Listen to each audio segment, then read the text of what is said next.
Hello student. तो चलिए आज की वीडियो स्टार्ट करते हैं। और आज की वीडियो का जो पहला क्वेश्चन है हमारे पास वो है 3 circles touches each other externally, the distance between their centres is 6 centimetre, 5 centimetre and 7 centimetre. Find the radii of the circles. तो देखिए इन्होंने क्या कहा है इसमें कि 3 सर्कल हैं जो कि एक दूसरे को एक्सटर्नली टच करते हैं और उनके बीच के जो सेंटर है उनके बीच की जो डिस्टेंस वो गिवन है हमको। तो देखिए हम करेंगे कैसे। यहाँ पे देखिए एक सर्कल ये है, एक सर्कल ये है और माना एक सर्कल ये है। ठीक है, इस तरह से जो एक दूसरे को जो है 3 जगह पे टच कर रहे हैं और इनके जो सेंटर हैं इनके सेंटर के बीच की डिस्टेंस गिवन है। तो मान लेते हैं कि इनके बीच की जो डिस्टेंस है वो 5 सेंटीमीटर है, इसके बीच की जो डिस्टेंस है वो 6 सेंटीमीटर है और इसके बीच की जो डिस्टेंस है वो 7 सेंटीमीटर है। ठीक है, अब हम क्या करेंगे, हमें निकालना है उनकी रेडियस। ये जो 3 सर्कल हैं इनके बीच की रेडियस निकालनी है। तो कैसे करेंगे हम, देखिए हम लोग क्या करेंगे इसमें। सबसे पहले देखिए मैं अगर इसको नाम दे दूं, यहाँ पे नाम लिखता हूँ ए, यहाँ पे बी और यहाँ पे सी। तो हम मान लेते हैं कि let radii of circles equal to x, y and z. माना जो ये सर्कल्स हैं इनकी जो रेडियस है वो एक्स वाई जेड है। तो मतलब मान लेते हैं कि अगर ये एक्स है तो भाई ये भी तो एक्स होगा। फिर कहाँ से कि कहाँ तक, केवल यहाँ से लेकर और यहाँ तक की बात कर रहा हूँ मैं, ये एक्स होगा तो ये भी एक्स होगा फिर, क्योंकि रेडियस है। और अगर ये वाई है तो ये भी तो वाई होगा और अगर ये जेड है तो ये भी जेड होगा। सही है। अच्छा, तो हमें पता है यहाँ पे कि x plus y equal to कितना है, 5 सेंटीमीटर। कैसे, देखो यहाँ से लेकर यहाँ तक की डिस्टेंस x है और फिर यहाँ से लेकर यहाँ तक की y है। तो x plus y equal to कितना हो गया, 5 सेंटीमीटर, क्योंकि ये 5 सेंटीमीटर गिवन है। ये बनी हमारी इक्वेशन नंबर 1। दूसरा देखो, मैं y प्लस जेड जो है लिख सकता हूँ कितना, y प्लस जेड बराबर 7 सेंटीमीटर। तो यहाँ पे लिखेंगे y plus Z equal to 7 centimetre. ये बनी हमारी इक्वेशन नंबर 2। और उसके बाद x plus Z equal to 6 centimetre. तो x plus Z equal to 6 centimetre. ये बनी हमारी इक्वेशन नंबर 3। हम क्या करेंगे, एडिंग 1 प्लस 2 प्लस 3, हम तीनों इक्वेशन को ऐड कर देंगे। तो जब ऐड करूँगा देखो लेफ्ट वाले ऐड होंगे और राइट वाले ऐड। तो हमारे पास आएगा x plus Y plus Z plus Z plus X plus Y plus Z और plus X plus Z equal to, इन सबको जोड़ दो तो 7 और 5 12, 12 और 6 18। तो हर कोई 2 बार आ रहा है, x 2 बार है, y 2 बार है, z 2 बार है। तो मैं ऐसा लिख सकता हूँ इसको 2x plus Y plus Z equal to 18। अच्छा, जो चीज़ यहाँ इंटू है वहाँ जाके डिवाइड। तो इससे आगे हम यहाँ करते हैं तो हमारे पास आएगा x plus Y plus Z equal to 9। अच्छा, अब मैं क्या करूँगा, इक्वेशन से वैल्यूज पुट करूँगा और हमारा इंडिविजुअल एक जो वेरिएबल है उसका आंसर आएगा। अब देखो यहाँ पे अगर मैं x प्लस वाई की वैल्यू अगर मैं यहाँ पे 5 रख दूँ तो यहाँ पे लिखेंगे put the value of x plus y. ठीक है, अब x प्लस वाई की वैल्यू अगर मैं यहाँ पे पुट करूँ तो कितना आएगा, 5 प्लस जेड इक्वल टू 9 और z की वैल्यू कितनी आ रही है, 4। सही है। फिर अगला देखो, x plus Y plus z जो है 9 है। अच्छा, फिर मैं अगर y प्लस जेड इसकी वैल्यू अगर मैं फिर 7 रख दूँ तो हमारे पास बनेगा x प्लस 7। क्यों, क्योंकि हमें इतने की वैल्यू पता है, इक्वल टू 9। तो x इक्वल टू 9 में से 7 गया तो 2, ये हमारा 2 आ गया। एक बार फिर देखो हमारे पास क्या पता है, हमें पता है x plus Y plus Z equal to 9 पता है। अब देखो x प्लस जेड की वैल्यू, इन दोनों को जोड़ के हमें वैल्यू पता है कि वो 6 है। तो हम रख सकते हैं यहाँ पे कि 6 प्लस वाई इक्वल टू 9 और y इक्वल टू 3। तो ये हमारे आंसर्स हो जाएंगे। तो इसका मतलब इस वाले सर्कल की जो रेडियस है वो x इक्वल टू 2 हो जाएगी, y वाले मतलब इस वाले सर्कल की रेडियस कितनी हो जाएगी 3, और इस वाले की z की कितनी हो जाएगी 4। इस तरह से हमारे आंसर आ जाएंगे।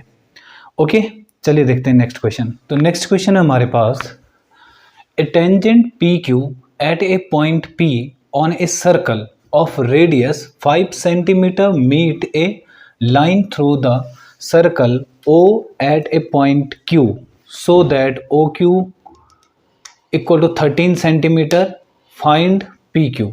ठीक है, तो हमें क्या करना है, ये कह रहा है कि एक सर्कल है, ठीक है, मान लेते हैं कि एक सर्कल है, अच्छा, और उसकी जो रेडियस है हम यहाँ पे मान लेते हैं कि ये सेंटर है इसका O, और इसकी जो रेडियस है वो 5 सेंटीमीटर है, ठीक, और एक टेंजेंट जा रही है, एक टेंजेंट जा रही है इस तरह से, ठीक है, ए टेंजेंट पी क्यू, और ये जो है ये पी क्यू, पी और क्यू, ये पॉइंट पी क्यू है, ठीक है, और हमें क्या करना है, so that O Q equal to 13 centimetre, और हमें ये दे रखा है ये 13 सेंटीमीटर है, यहाँ पे ये 13 सेंटीमीटर।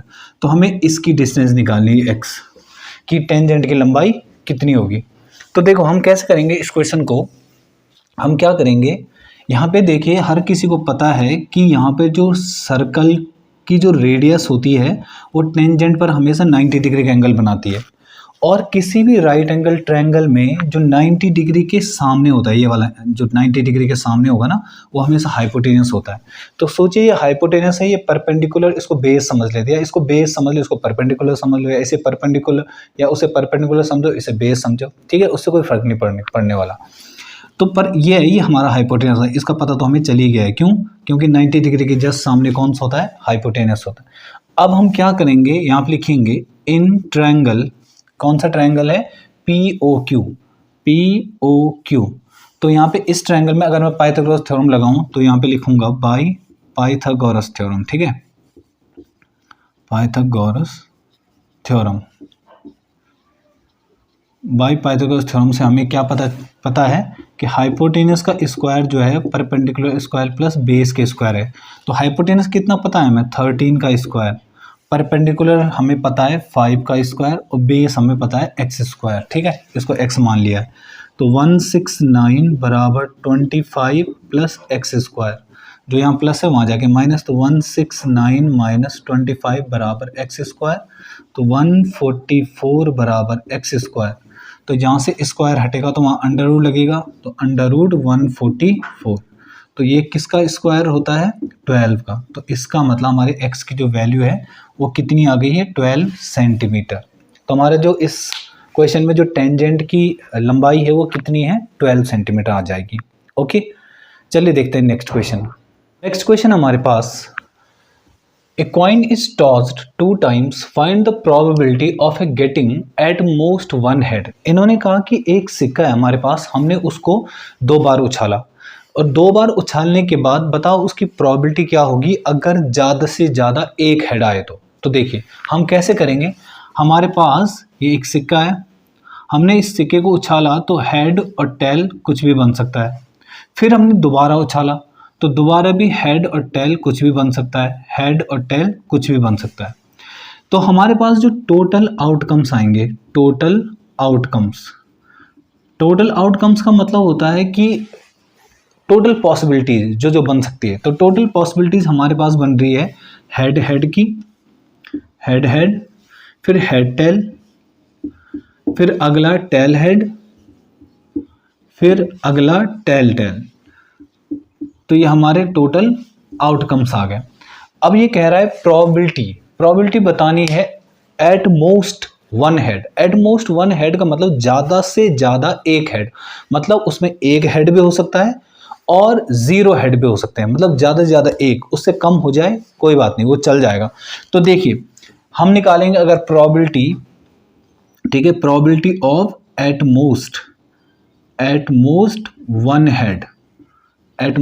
हेड की अगर मैं प्रोबेबिलिटी निकालूं तो वो हमारे पास क्या होगी। देखिए टोटल आउटकम्स में वो सैंपल स्पेस या फिर वो आउटकम्स निकालिए जिसमें एक हेड है। तो एक हेड कहाँ है, एक तो यहाँ पर है और एक ही यहाँ पे, दो तो ये हो गए, और एक कोई ऐसा चांस भी है जहाँ पे हेड है ही नहीं, जहाँ पे 0 हेड है, तो इसका मतलब एक ये भी तो है। तो हमारे टोटल आउटकम क्या होंगे, मतलब हमारे जो प्रोबेबिलिटी हो जाएगी 3 में टोटल आउटकम्स हैं कितने, 1 2 3 4, तो हमारा आंसर होगा 3/4, क्योंकि प्रोबेबिलिटी का जो फॉर्मूला होता है वो होता है फेवरेबल आउटकम्स अपॉन में टोटल आउटकम्स, मतलब वो आउटकम्स जो हमने चुने और टोटल आउटकम्स मतलब जो टोटल आउटकम्स बने हैं, तो बने टोटल कितने हैं 4 और हमने चुने कितने हैं 3, तो 3/4 हमारा आंसर हो जाएगा। ओके, चलिए देखते हैं नेक्स्ट क्वेश्चन। नेक्स्ट क्वेश्चन है हमारे पास, if the zeros of the polynomial a² + 9x² + 13x + 6a is reciprocal of the other, find the value of a। हमें एक पॉलिनोमियल गिवन है और ये कह रहा है कि इसके जो दो जीरोज हैं उनमें से एक जीरो दूसरे का रेसिप्रोकल है, तो हमें a की वैल्यू निकालनी है। देखो इसके दो जीरोज होंगे, क्यों, क्योंकि ये एक पॉलिनोमियल जो है ये एक क्वाड्रेटिक पॉलिनोमियल है। क्वाड्रेटिक पॉलिनोमियल क्यों है, क्योंकि x की जो मैक्सिमम पावर है वो 2 है। तो हम क्या करेंगे, सबसे पहले हम लिख लेते हैं यहाँ पे पॉलिनोमियल कौन है हमारे पास, a² + 9x² और प्लस 13x + 6a। ओके, इसका कंपेयर करेंगे ax² + bx + c = 0। अब इससे कंपेयर करके हमारे पास क्या आ रहा है, a बराबर आ रहा है a² + 9, b बराबर आ रहा है 13 और c = आ रहा है हमारे पास 6a। अब हमें पता है कि let alpha and beta are the zeros of polynomial. अगर अल्फा और बीटा इसके दो जीरोज हैं तो हमें एक चीज़ पता है कि अल्फा इंटू बीटा जो है वो c/a होता है। तो c मतलब कितना 6a, अपॉन में a की जगह कौन है a² + 9। अब इसने अकॉर्डिंग टू क्वेश्चन क्या कहा है कि जो बीटा की वैल्यू है वो अल्फा की रेसिप्रोकल है, मतलब बीटा की जगह मैं क्या लिख सकता हूँ, अल्फा इंटू 1 अपॉन में अल्फा = 6a अपॉन में a² + 9। अल्फा से अल्फा कैंसिल, तो हमारे पास जो आ रहा है वो आ रहा है 1 = 6a अपॉन में a² + 9। इसका इंटू यहाँ कर देंगे तो कितना आएगा a² + 9 = 6a, तो मतलब a² - 6a + 9 = 0। इसको मैं लिख सकता हूँ किसका, a - 3 का होल स्क्वायर = 0, क्योंकि अगर मैं इसको खोलूंगा तो यही खुल जाएगा, ठीक है, मतलब यही वैल्यू आ जाएगी। तो a = 3, तो हमारी a की जो वैल्यू है वो कितनी आ रही है 3 आ रही है। ओके, आप चाहें तो इस मिडिल टर्म से भी कर सकते हैं इसको, ठीक है, क्वाड्रेटिक इक्वेशन को सॉल्व करके a की वैल्यू, तब भी a की वैल्यू 3 और 3 ही दो वैल्यू आएंगी, तो हम a की वैल्यू लिख लें यहाँ पे 3। ओके, चलिए देखते हैं next question. Find the area of a quadrant of a circle whose circumference is 88 centimetre. हमें क्या दिया है, इन क्वेश्चन में हम लोग क्या करेंगे कि जो चीज़ गिवन है ना, हम सबसे पहले उसका फॉर्मूला लगाएंगे। अब देखो इसमें क्या फाइंड करना है वो बात की बात है, पर देखो गिवन क्या है, सबसे पहले गिवन है हुज सर्कमफ्रेंस इज 88 सेंटीमीटर। तो हम क्या करेंगे, हम सबसे पहले लिखेंगे फॉर्मूला एरिया ऑफ एरिया नहीं सरकमफ्रेंस का लिखेंगे, ठीक है। तो सरकमफ्रेंस ऑफ सर्कल वो कितना गिवन है 88 सेंटीमीटर, और सरकमफ्रेंस ऑफ सर्कल का फॉर्मूला होता क्या है 2πr = 88। तो 2π की जगह 22/7 × r = 88। तो मतलब r की जगह जो ये r है ना इसे अकेला छोड़ेंगे, बाकी सब उधर ले जाएंगे। तो 88 × 7, क्योंकि यहाँ डिवाइड में तो वहाँ जाके इंटू जाएगा, और 2 × 22, इसको इससे काट देंगे हम तो 4 बार कटेगा, और इससे इसको काटेंगे तो 2 बार। तो r की वैल्यू कितनी आ रही है 7 × 2 = 14। अब ये कह रहा है कि find the area of quadrant. Quadrant का मतलब होता है एक सर्कल है ना, देखिए जैसे एक सर्कल है हमारे पास, ये सर्कल इसका चौथा टुकड़ा, चौथा मतलब देखिए ये 2 टुकड़े हो गए और ये हो गए, तो हमें इसका एरिया निकालना है। यहाँ पे एंगल कितना बनेगा 90 डिग्री। क्यों? क्योंकि जब पूरा 360 डिग्री बन रहा है उसके 4 बराबर बराबर टुकड़े करूँगा मैं तो 90 डिग्री तो आएगा यहाँ पे। तो हमें इसका एरिया निकालना है। तो हमें पता है एरिया ऑफ क्वाड्रेंट, तो एरिया ऑफ क्वाड्रेंट, तो एरिया ऑफ क्वाड्रेंट का जो फॉर्मूला है वो क्या होगा, थीटा अपॉन में 360 पाई आर स्क्वायर। क्वाड्रेंट मतलब एरिया ऑफ सेक्टर ही निकालेंगे हम, बट क्वाड्रेंट क्यों बोलते हैं उसे, क्योंकि यहाँ पे थीटा 90 होगा तो 90 अपॉन में 360 1/4 हो जाएगा, इसलिए उसे क्वाड्रेंट कहते हैं। तो 90 अपॉन में 360 और पाई की जगह 22/7 आर स्क्वायर, आर की जगह कितना है 14 इंटू 14। इससे इसको काटूंगा तो 4 बार कटेगा, 7 से काटूंगा इसे तो 2 बार, 2 से फिर ये कट गया 2, 2 से फिर ये कट गया 11, तो हमारे पास आ रहा है 11 इंटू 14, तो 14 एकम 14 और 14 एकम 14, तो 451, तो हमारे पास आंसर आ रहा है 154 सेंटीमीटर स्क्वायर, ये हमारा आंसर हो जाएगा। ओके, चलिए देखेंगे हम next question. If the CSA of a cylinder of a height 14 centimeter is 88 centimeter square, then find the diameter of cylinder। हमें क्या गिवन है इसमें कि CSA गिवन है सिलेंडर का, तो हम सबसे पहले वही लिखेंगे CSA ऑफ सिलेंडर। तो CSA ऑफ सिलेंडर जो है वो दे रखा है हमें कितना, if the CSA of cylinder is equal to 88 centimetre square, और इसकी हाइट गिवन है, इसकी हाइट गिवन है, हाइट कितनी गिवन है 14 सेंटीमीटर। तो देखिए जो चीज़ गिवन है उसी को लेके चलते हैं पहले। तो CSA ऑफ सिलेंडर जो है वो हमारे पास होता है 2 पाई आर एच इक्वल टू 88। तो इसमें देखो 2 पाई की जगह हम 22/7 रख सकते हैं, आर की जगह नहीं पता बट एच की जगह पता है हमें 14 बराबर 88। तो 7 से इसको काट सकते हैं हम 2 बार, तो यह आ रहा है हमारा 22 into 44, 44 into 2 88 into R equal to 88।